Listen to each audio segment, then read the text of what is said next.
এই রোদে সানলাইটের মধ্যে আমি কিভাবে স্পিচ দেব? তুমি কি দেখতে পাচ্ছ না আমার মেকআপ গলে যাচ্ছে? ম্যাম এইভাবেই স্পিচ দেওয়া লাগবে, নাইলে তো জনগণ আপনারে ভোটই দিবে না। যাই হয়ে যাক, what ever it is, I can't. Ma'am ma'am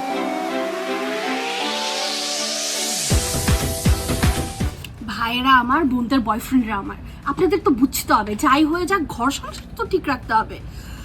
তাই বলি যে লিপস্টিক মার্কায় ভোটটা দেন, আমারে জিতায় দেন। ঘরে ঘরে লিপস্টিক এমনিই যাবে, আপনার বউ ঠিক, আপনার গার্লফ্রেন্ড ঠিক, সংসার এমনিই টিকবে। আপা 50টা লিপস্টিক পাইছেন না? হ আপা পাইছি, জামাই তো একটাও কিনা দেয় না। আমি এলে দিয়েছি আজকে 50টা, কালকে 500টা দিব। সত্যি আপনার আপা? জামাইকে বলবেন, হ্যাঁ শুধু আপনার জামাই, আপনার চাচা পাতিজা যারা আছে সবাই শুধু শুনেন আপা, আমার আমি যেহেতু আপনি লিপস্টিক দিছেন, আপনার মার্কাই ভোট দিমু। আমি যেহেতু দিমু, আমার জামাই সহ জামাইয়ের 14 গোষ্ঠী আপনার মার্কাই ভোটটা দিব। লিপস্টিকটা আপনার, এটা কিন্তু ধন্যবাদ দুবাইয়ের- আপা। দুবাইয়ের লিপস্টিক। আল্লাহ আপা ধন্যবাদ। আপা আপা গরু মার্কার আকাশারি তো সবার বাড়িতে গরুর মাংস বাড়াই দিছে। আকাশ, জি আপা। ওরা তোমরা সাহস হয় কিভাবে? তুই 500 টাকার লিপস্টিক পাঠা রাইট নাও। আপা আমারটা 500 টাকা করে লিপস্টিক পাঠিয়ে তো 500 গরিব হয়ে যাবো প্রত্যেকের তোকে যেটা বাড়িতে। বলতে বলছিস সেটা কর, যা।